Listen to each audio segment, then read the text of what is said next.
are a number of key characters in The Catcher in the Rye. First is the protagonist, Holden Caulfield. Holden is 17 years old when he recounts the events that happened when he was 16.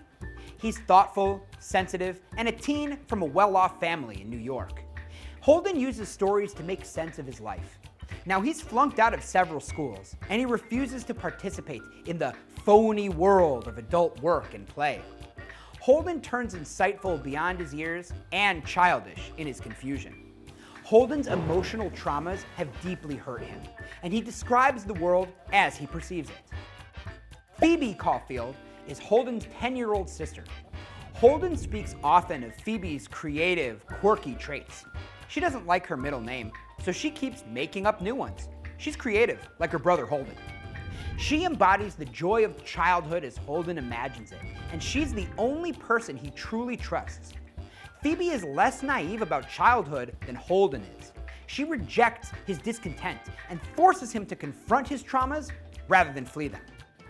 Allie Caulfield was Holden and Phoebe's younger brother. He died of leukemia at age 11, when Holden was just 13. Remembering Allie's intelligence and sweetness comforts Holden. Holden's memories of Allie become a lifeline when he's exhausted, ill, or terrified. He also liked writing poetry. D.B. Caulfield is Holden's older brother and also a writer, but he's a writer that served in the Army during World War II and now writes screenplays in Hollywood.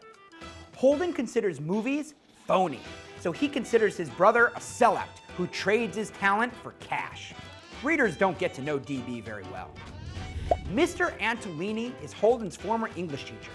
He's the only adult whom Holden perceives as not being phony. He accepts Holden rather than judging him for his failures.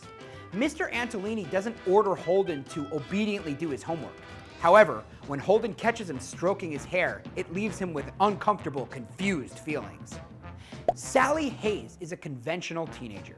She's adept at playing the roles that help teens find their place in the adult world. She and Holden have dated in the past, and they date when he goes to New York. Holden sees her through his veil of bitter discontent as quite the little phony. Strad is Holden's roommate at Pensy. He's the most influential of all Holden's peers. He's good-looking and confident, and successfully moving into the adult world. Holden distrusts his roommate's adoption of adult behaviors. Holden wants the older teen's approval, but also resents him.